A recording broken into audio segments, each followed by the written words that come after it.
We've seen a lot of fights, a couple brawls at training camp so far this year. The latest one came from Giants-Browns and the joint practice they had. That Sterling Shepard and Troy Hill getting into it a little bit. A few punches were thrown. Some were not landed, as you can see by the pictures there.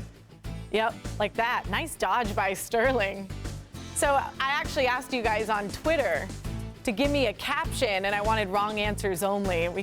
Our Twitter followers are pretty creative, Stan. I want to give a shout out to Ivan7 Drago. He said, I heard if we act up and practice, we can make it on SportsCenter. Bet. And that's exactly what they did. Congrats. I saw one that said, I'm going to tell my kids this is Ali versus Frazier. Yeah, I love it. They'll believe it. And that right there is a Week 2 look at the NFL preseason. It continues on Saturday. After a couple of days of joint practices with Carolina, Baltimore takes its 18-game preseason win streak into Saturday's meeting with the Panthers. John Harbaugh has yet to reveal whether star quarterback Lamar Jackson will play in that game or not.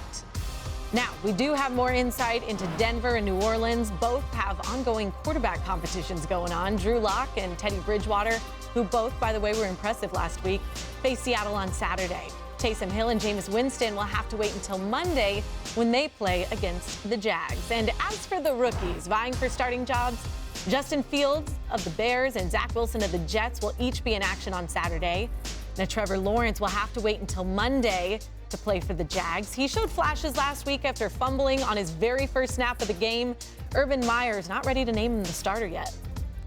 Is Trevor starting against the Saints, or yet you made that determination yet? I haven't even talked to those guys yet. He's in the hunt. If he wins it, which that hasn't happened yet. So as soon as that happens, then you give him the all 1 reps. We have not even had that chat yet. We're just trying to get through practices right now, but tomorrow is a big conversation about that. No, it doesn't bother me. I think that's the way to run a team. Honestly, you gotta compete for everyone's jobs. The best player has to play. You got to compete, and it's the first-year player coming in. It's kind of what's expected. You want to compete for the job, and there's a right way to do things. I think they've handled it great. We're in a good spot, and we're just going to keep working, and I'm going to take advantage of every opportunity I get. And that's all I can really do. Well, if Urban Meyer does indeed go with Trevor Lawrence, they'll look to become the 5th rookie head coach quarterback duo to make the playoffs since the 1970 merger. Chuck Pagano and Andrew Luck last did it in 2012 when they lost to the Ravens in the wildcard game. Those 2012 Ravens won the Super Bowl, of course, 4 years after Harbaugh and Flacco made the playoffs as a rookie duo. And for more on the Jags quarterback battle, here is Booger McFarland. Seems to be a lot of questions coming out of Jacksonville about who's going to be the starting quarterback. Is it going to be Gardner Minshew, or is it going to be Trevor Lawrence? Here's what I'll tell you. Don't believe the hype. Trevor Lawrence will be the starting quarterback of the Jacksonville Jaguars. He gives them the best chance to win, and guess what? They have nothing to lose. Urban Meyer handpicked Trevor Lawrence a long time ago. He saw a generational quarterback down at Clemson. He said, that's my guy. He got him in the draft. Don't overthink it. Put him in there from day one. Let him grow and let him learn. Now, moving on to some other quarterbacks that I'm excited to see play, I'm going to go with Justin Fields. If you saw Justin Fields play Week 1, you saw the athleticism, him get out of the pocket. I think he got up to 20 miles an hour running the football. But what I want to see beyond the athletic plays, I want to see the simple plays that a quarterback has to make. Deliver the football on time from the pocket. Take care of the football. This Chicago Bears offensive line is not good, so they're going to need all that athleticism from Justin Fields to make plays. And if he'll do that, I think he can build off the performance in Week 1, and now you add one again in Week 2, and Justin Fields just may overtake Andy Dalton as the starting quarterback. Even if Andy says, it's my time, I do think Justin Fields gives the Bears the best chance to win in Chicago in Week 1. Time for some Little League World Series action. Texas, Washington, and this is a player you want to remember. Texas's Ella Bruning making history at the Little League World Series as the 20th female to play. Here she is. Knowing some of them making it this far, it's super cool that they got to do it and that I'm getting to do it too, making some other people's dreams come true. Right on. And it's my dream too, so it's really cool. Yep. Here she is making that dream come true. Top of second inning. Her first at bat of the game. Ooh, right on the money. Are you kidding me? Drops it into left field. We'll take it. I'm going to wear pigtails in honor of her tomorrow. She is a stud. Hanging with the boys. and the hustle, the confidence, family in the stands watching. You go, Ella. So cool. You go, girl. She wasn't done yet. The wild pitch. She takes that opportunity to score the first run of the game. Let's get it going. Top of 6. It's 5-0 Texas. Bruning. Hey, keep it rolling, girlfriend. The RBI single into right. The boys are like, that's my girl. Ella, you my girl. Look at that smile. Here's Julie Foudy. I don't know if you know this, but you're only the 3rd girl with multiple hits in a Little League World Series. What do you think about that? That's really cool. It is pretty cool. Ow, I can't believe that. That's so cool. The coolest. Stan, I love her. A historic win for Ella Bruning. Texas wins 6-0. All right, we got Sioux Falls, South Dakota taking on Lafayette, Louisiana. Another player to tell you about who's been standing out, Gavin Weir. He's been dominant in his last 6 games, 6-0, only 1 hit allowed, 85 strikeouts, and 3 walks. He was locked in his last start against Nebraska. Show you a little bit of that. 17 strikeouts help his team advance in the regionals. The only game in the regional South Dakota lost was one game Weir didn't start. Came out looking to repeat that performance Friday. Dominant, didn't allow a hit through the first 4 innings. Had 10 strikeouts and just 1 walk, but he was just getting started. Let's go bottom 5 now. He's got 6 straight strikeouts. Gets the first batter looking. 2 batters later. Down swinging, a strikeout the side. We're with 9 straight strikeouts and no hitter through 5. Check out his day. That's my boy.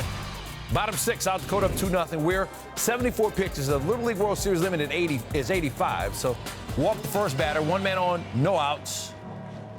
And he's still coming with heat in the 6th. He's at 84 pitches, so he's allowed by rule to face 1 more batter. Last batter for Weir, 15 strikeout of the game. 5 2/3, no hits allowed, 15 strikeouts, just 2 walks. Here's his coach, Mike Gorsett, when he pulled Weir. Hey, look at me. I'm so proud of you. Way to carry this team. That a boy. Hey, go play center field now. Make a play and end this thing. Here we go. Great job. Man, then he's got to play center field? Kason Mediger comes in to try to finish off the no-hitter. Freeze him. South Dakota with its first ever no-hitter in the Little League World Series. Wow. We're in South Dakota over the kids from Lafayette. 2-0. All right, back to the big leagues. Rangers taking on the Red Sox. Second start for Chris Sale after Tommy John surgery. Boston started the day game and a half back of the Yankees for the second wild card spot in the AL. Sale had his fastball working. DJ Peters can tell you all about that. Isaiah Kiner-Falefa got him too. Adolis Garcia may help you. No thanks, I'm just looking. Sale got in some trouble in the 4th inning though. Facing Jason Martin, he's got 2 outs with runners on the corners. And that's not going to be a problem. Sale, 5 scoreless innings, 5 strikeouts, 71 pitches. Alex Cora said, this is just April for him. There's more in the tank. Bottom of the 5th, Red Sox leading 2-0. Xander Bogaerts, 2 outs and nobody on. And Bogaerts can take his time. Solo shot, his 20th. Red Sox take a 3-0 lead, and their inning would continue. A few batters later, Alex Verdugo up with 2 on, still 2 outs. Boston hit 6 doubles in this game. That one off the monster. That's going to drive in 2. And the Red Sox bounce back from that sweep by the hands of the Yankees to win it 6-0. All right, so then check this out. After those 2 highlights, look at this. Gavin Weir's delivery shows a pretty close resemblance to Chris Sale's delivery. Oh, yeah. Pitching Ninja on Twitter with the alert eye to check it out, make the comparison, and share it. Weir and Sale. All right, what about the Yankees? At home taking on the Twins again. New York trying to run its win streak to 8 games. Bottom first, no score, bases loaded for Luke Voigt. He's like, hey, man, keep me in the lineup. Even with Anthony Rizzo back, Rizzo got a day off, and Voigt kept doing what he's been doing. He's hitting .500 with 11 RBI in his last 6 games. Yankees up 2-0. Bottom second, it's 4-0 Yankees. 1 on for Aaron Judge. All rise. Oh, yeah. Short porch. He clears it. His 27th, Yankees up 6-0. Bottom 7, here's Voigt again. Remember, he led the majors in home runs last year. Dealt with a lot of injuries this season. But here's his 7th of this season. Went 4 for 5 with a home run and 4 RBI. And I'm told this is the Stone Cold Steve Austin celebration. That is. Yankees up 8-2.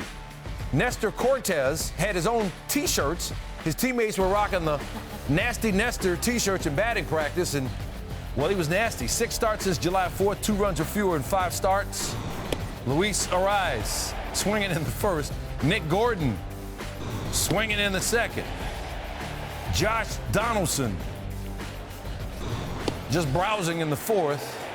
And Jake Cave, just so you understand, 5 of his 7 strikeouts came on the fastball, gave up 2 hits and 4 runs in 7 innings. Yankees win at 10-2. That's 8 in a row for New York.